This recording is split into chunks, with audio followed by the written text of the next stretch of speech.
Of course, if you do want to become very famous, this is your moment. Give me an F, give me an A, you could become like a big, nice cheerleader. Okay. Let's begin. Good morning, Rabotai. Welcome to Breakfast in the Class. Breakfast in the Class today in the week of morning learning is dedicated in loving memory of Jack Adjmi Alav Shalom, Lilu Nishmat Yaakov ben Nazira, sponsored by the Adjmi family. Tei Nishmatot Surah, B'tzor HaHayim, also dedicated in loving memory of Barbara Allen, Lori, and Mitchell's father, Mac A. Haddad, Lilu Nishmat Menachem ben Bahir, sponsored by Barbara and Haim Daba and family. Hazaku Baruch. Also, the week of Breakfast in the Class is dedicated in loving memory of Tamara Fuzailov, Lilu Nishmat Tamara Bat Shifra Shura, for a second Askara, sponsored by Ruti and Rafi Fuzailov.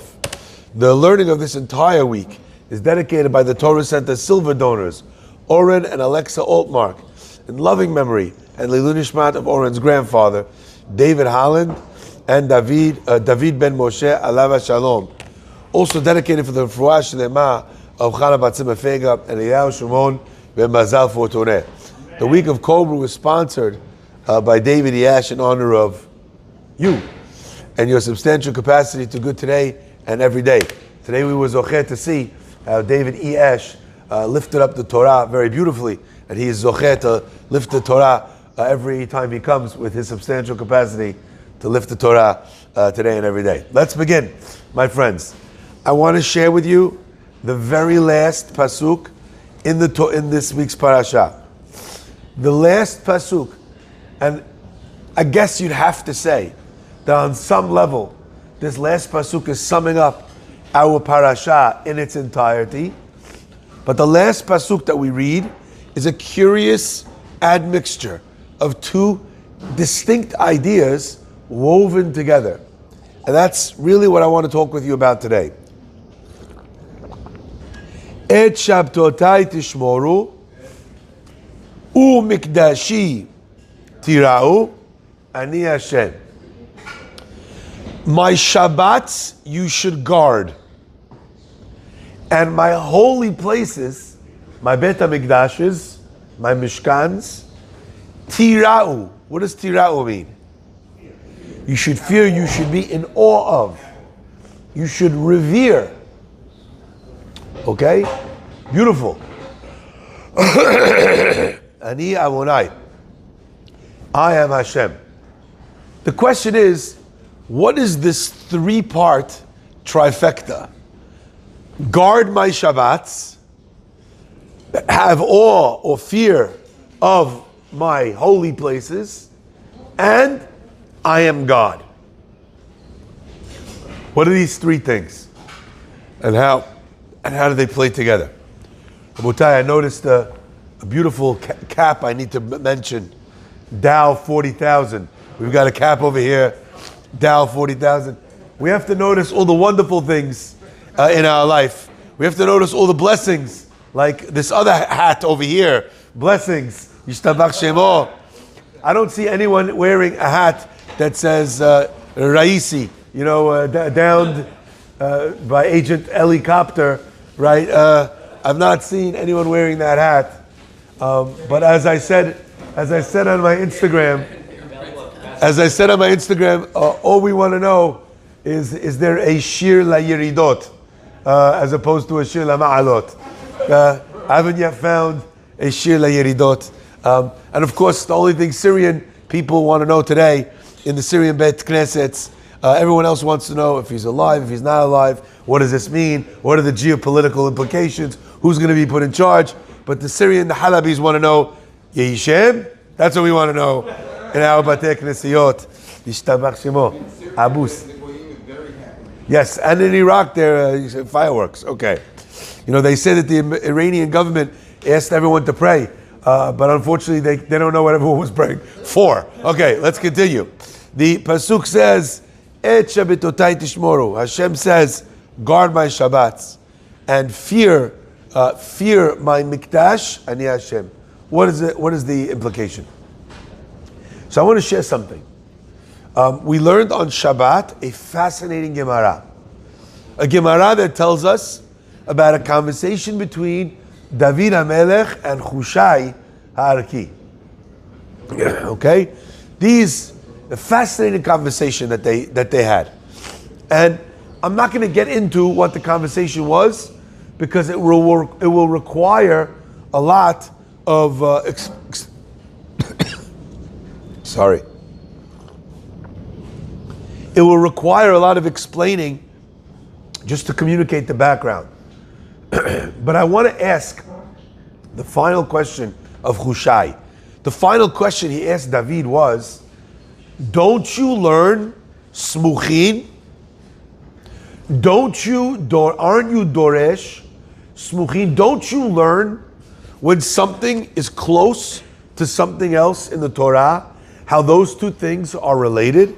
So as an example, David HaMelech, you married a Eshet Yefat Toar, you married a woman that you found in captivity in war. The next parasha is Ben Sorer Umoreh. The outcome of that is going to be that you're going to have a wayward son. So now you have this son. He's chasing you, he wants your seat, he's trying to kill you. You're surprised by that? This is the outcome of marrying an Eshet Yefat Toar. That's what Hushai said to David. Aren't you Doresh Simuchin? That's what he said. My friends, the idea and the implication, and David, by the way, agreed with him. David listened to him. He didn't do in that Gemara what he was going to do. My friends, if that's the case, then what we need to understand is that when two things are put together, we're supposed to understand from the fact that they are close, we're supposed to learn from their placement in the Torah. Okay? So if you put Shabbat next to Mikdash, then there's a reason why. If you put Sotah next to Nazir, says the Gemara, Haro'eh Sotah b'kilkula yazir atzmo min hayayin.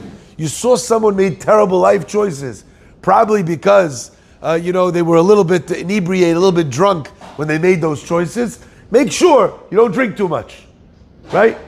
That's the concept of simuchin, of learning placement, lessons from placement.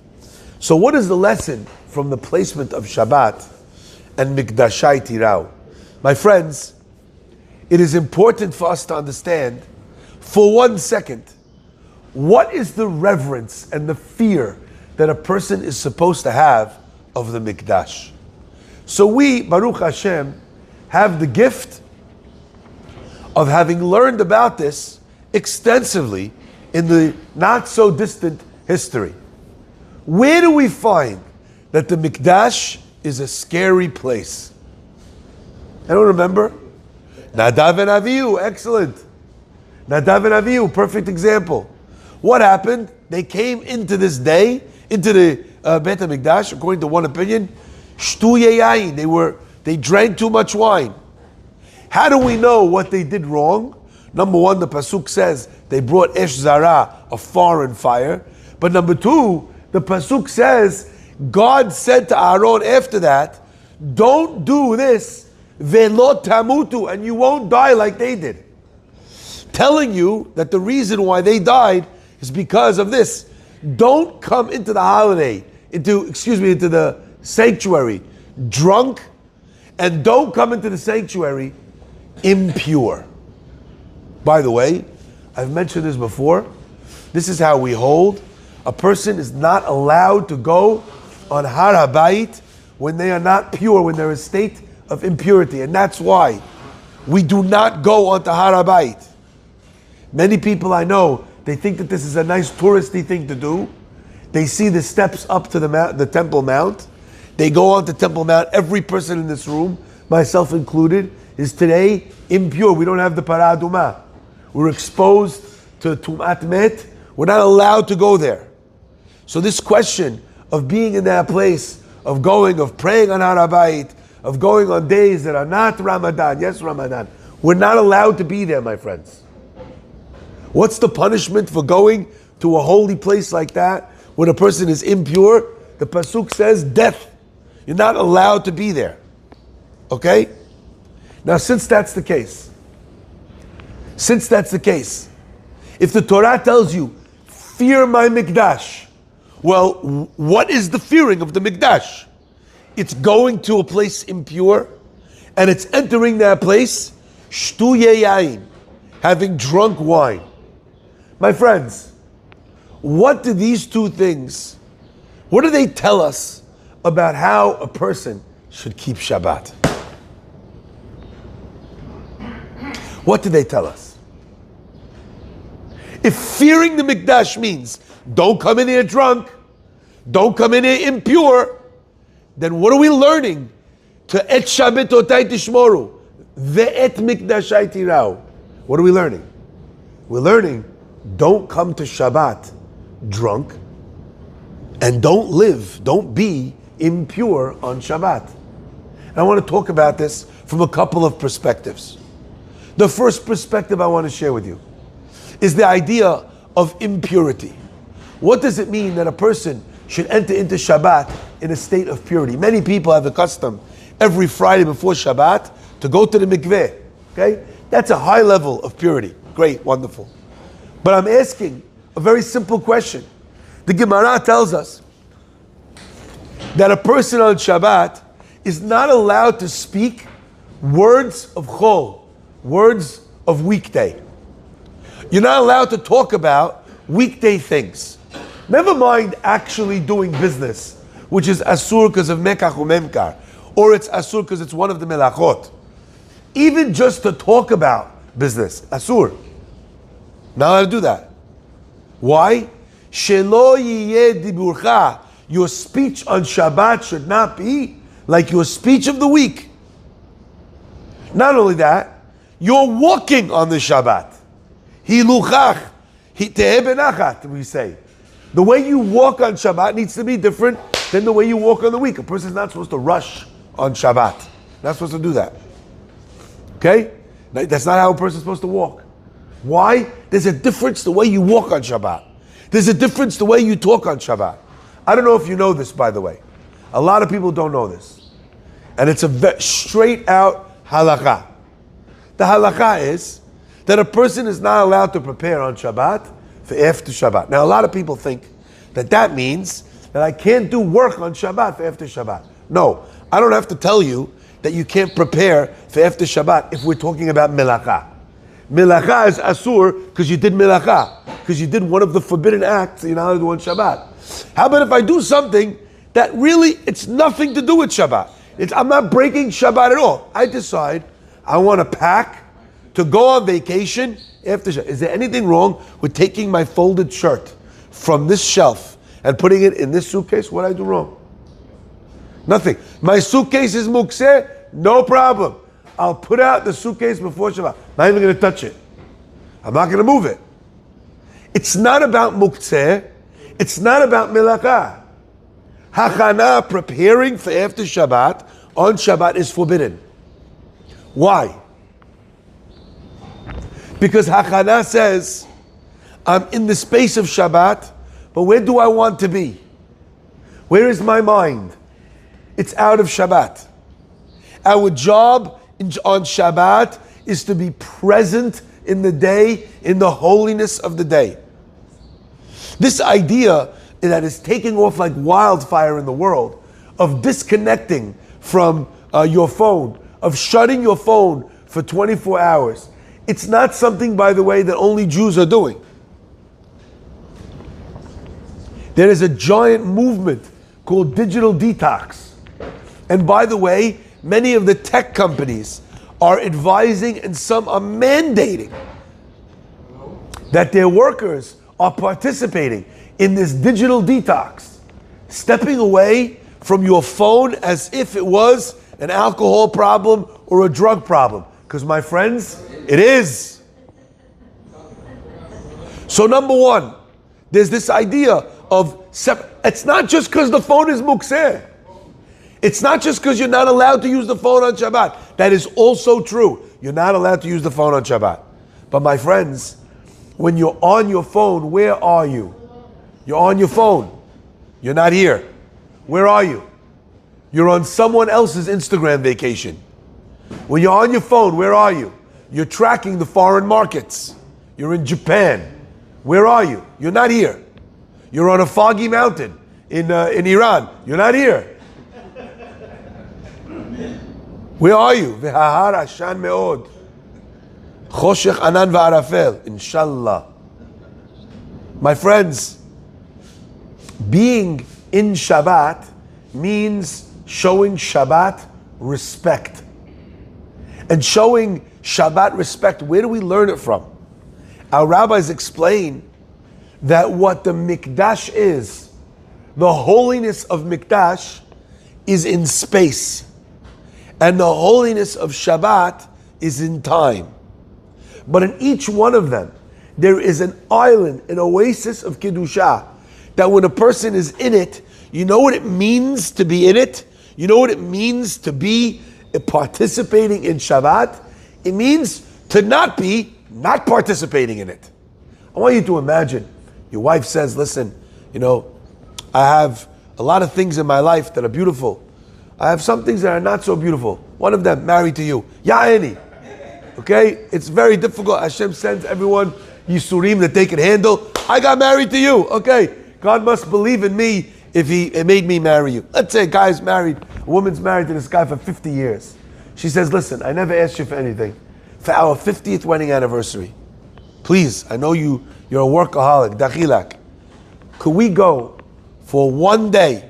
I want to go to a nice hotel, to walk the grounds, to switch off our phones.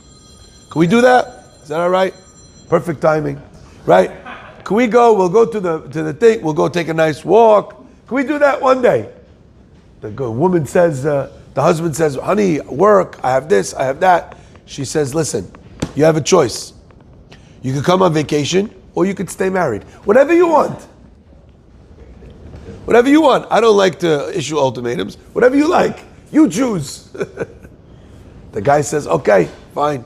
So after 50 years of marriage, they take their first day of vacation. Haddad takes his first day off of work in 50 years. He has a bicentennial day off of work. Okay? Anyway, they go to the hotel. The guy did well. He booked a nice room, beautiful views. He got the extra package, spa, massages, wonderful. The guy's doing amazing. Maybe she says, are you ready for the walk? He says, yes. Anyway, they get downstairs. And they start on the walk, and she hears noise behind them. So she turns around, and she sees one of the hotel, one of the hotel bellboys is walking behind them. She says, is everything okay? He says, yes, sir, the mister asked me to join you. She said, the mister asked you to join me, why? So he says, he asked me to bring his phone and update him. So So the guy's walking behind them, and he's telling him the phone that, this guy, they called, they want to know, sell, buy, What is the woman going to do? Going to leave him. The guy says, honey, no, I didn't tell the guy to do this. I did not tell him to do this. I just went to the front desk and I explained to them that after 50 years I take this day off with you, but it's so hard for me to miss out on work. And if only there was someone who could take my phone, and if only there was someone who could let me know what was going on in the office, I would be much more relaxed in my place. Also, I would be sure to reward, if any person was to do this, I would be sure to reward them handsomely. Are you starting to recognize Amira le'akum? A lot of times people say, I didn't put on the TV, Rabbi. The maid put it on. Hashem says, I want to spend time with you. So what'd you do? You got the bellboy to follow you on your nature walk, spending time with your wife, and they're giving you the updates. I didn't tell him. I went to the front desk. I told the front desk, I never told her to put it on for the next, Alehem Shalom. They did very well. I never said anything. I didn't tell. She knows. I told her ahead of time. Follow the Knicks schedule. Whenever they're on, put the TV on. Even if it's on Shabbat. Even if it's on Yom Kippur. I didn't say, I just said the game should always be on. My friends, Mikdashai Tirao means this elevated place, this 50-year vacation is a beautiful time for him and his wife. It's also a very dangerous time for him if he doesn't respect that space. There's this thing called Mazeh parties. Yishtabach Shemo. I love it. Beautiful. What an amazing thing. In fact, it fulfills a wonderful mitzvah. To'ameha chaim zachu. What does that mean? A person is supposed to taste from the Shabbat food, Erev Shabbat, to make sure it's good. You're supposed to do that. Beautiful. Mazeh parties. What a beautiful idea. But then we introduced alcohol.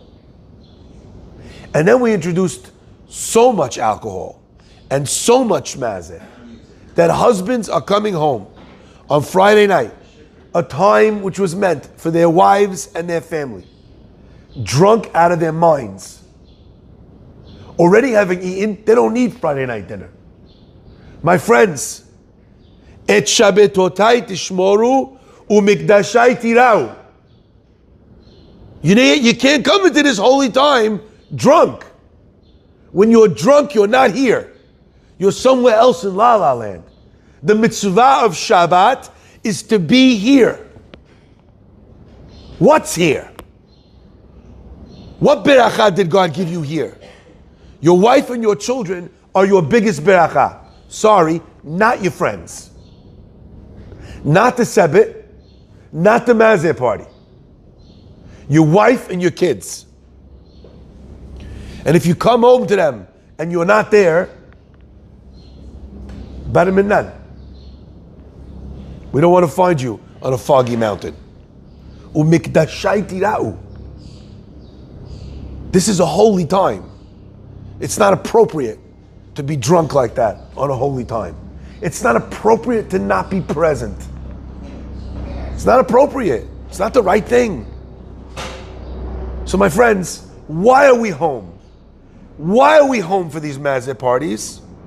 We're home because we keep Shabbat. That's why we're home. That's why we're not still in the city, in the office. So if you came home to celebrate Shabbat, dachilak, just celebrate Shabbat. You want to go eat lachmajin, fantastic. You want to go have a shot or a thing or an arak with ice, fantastic, enjoy. I'm not I'm not Muslim, I'm not telling you not how to drink.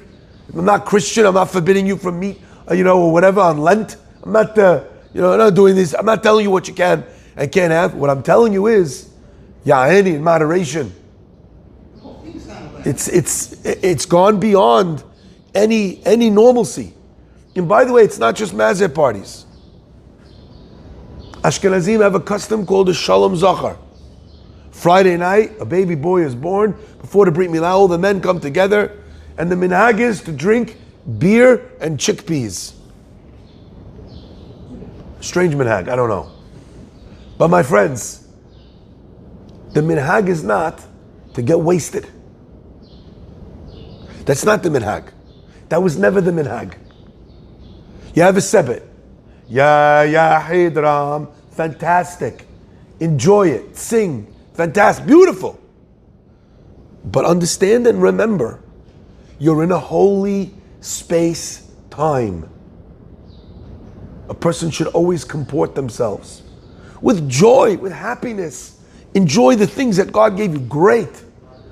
But understand when you've gone beyond the line. God says, Et shabbatotai tishmoru mikdashai tirau, ani amonai, I am Hashem. So what does it mean, I am Hashem? What is this last line, I am God?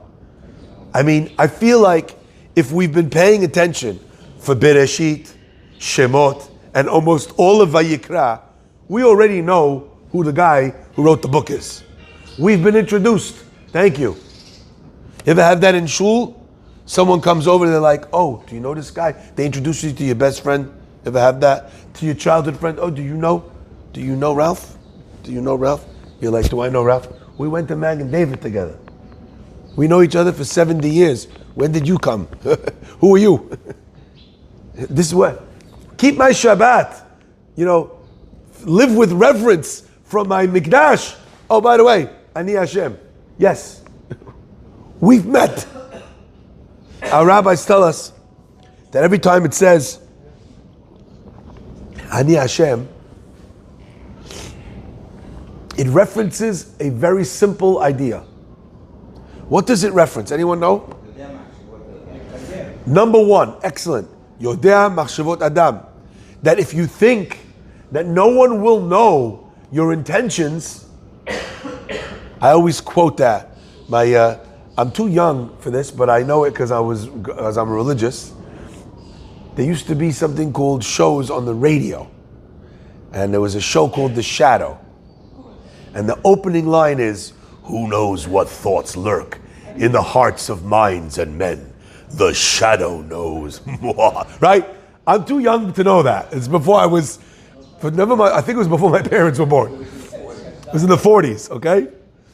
But the shadow, I don't know about the shadow, but we talk about Hashem, B'tzel Shaddai Yitlonan, in the shadow of God. So maybe if that's what the shadow means, Hashem knows the thoughts of a person. What is, number one, that's the first thing. But there's a second thing. Every time it says Ani Amonai, Rashi says, Ne'eman l'shalem sachar tov. I am trustworthy to pay good reward to those who do my mitzvot, and I'm trustworthy to punish those who are rishayim. I keep my word, God says. I promise beracha, you got it. I promise the opposite, for doing the wrong things, you're gonna get it. Okay? Why is that statement over here? My friends, I want to share with you, and with this I'll end, what I think HaKadosh Baruch Hu is communicating here. HaKadosh Baruch Hu is telling each and every person about this confluence, this idea that Shmirat Shabbat is not about do's and don'ts. Everybody knows that. Everybody knows. You got it?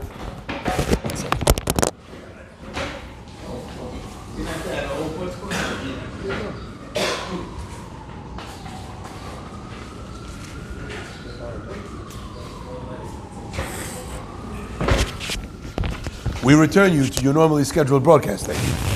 Too young for that too. All right. My friends, what does it mean?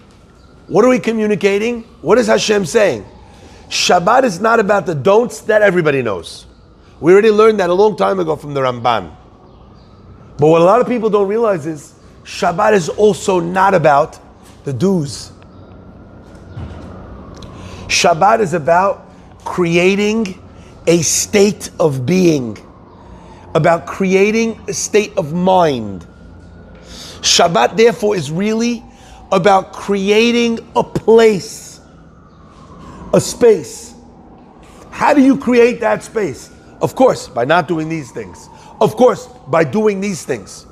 But also by committing to not leave that place. You go to a Shabbat, you go to a place and it's a little bit wild. Nobody says that you have to join that.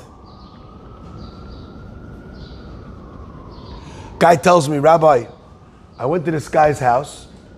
I didn't know it was going to be a Shabbat party. Okay? I thought it was just, get together friends. Anyway, I got there, and then the music is on, and this and that. I felt aib. On Shabbat. I felt aib, he says. I felt aib. I'm gonna embarrass the guy by leaving. I said, what's better? To embarrass him by leaving, or to embarrass yourself by staying? Or to embarrass Shabbat by staying? I've had this. I walk up to the fellow, big smile on my face, and I tell him, I love you. You're the best. This is not my scene. I'll see you Sunday morning in shul. Love you. Hug. See you later. More kiruv, you taught more by doing that than by showing respect and staying. What are you respecting? My friends, The Mikdash is a holy place, but it's also a scary place. Shabbat is a holy place, but it is also a scary place. It's a place that if you treat it correctly, it's mikor haberachot, it's the source of all blessing. Ani amonai, God says. You don't need anything if you have Shabbat. You don't need anything. I'll give you all the berachot in the world if you keep Shabbat. Everything. My friends, and the flip side of that is Hashem says, trust me.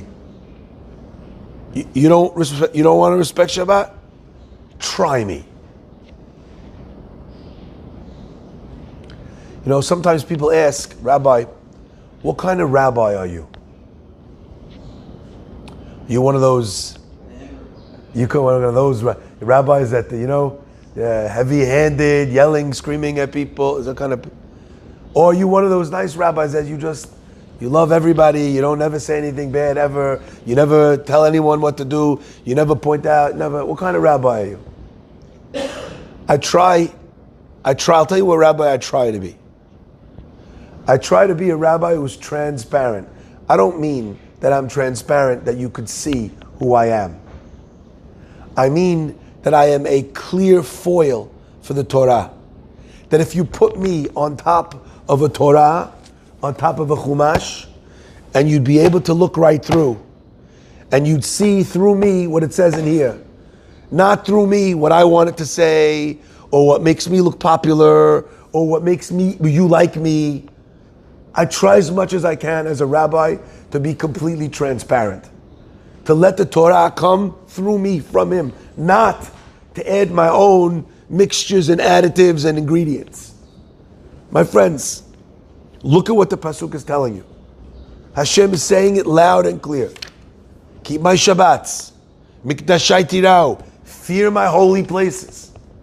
To fear a holy place means that when you come to shul on Shabbat, I don't care if the Knicks won or lost.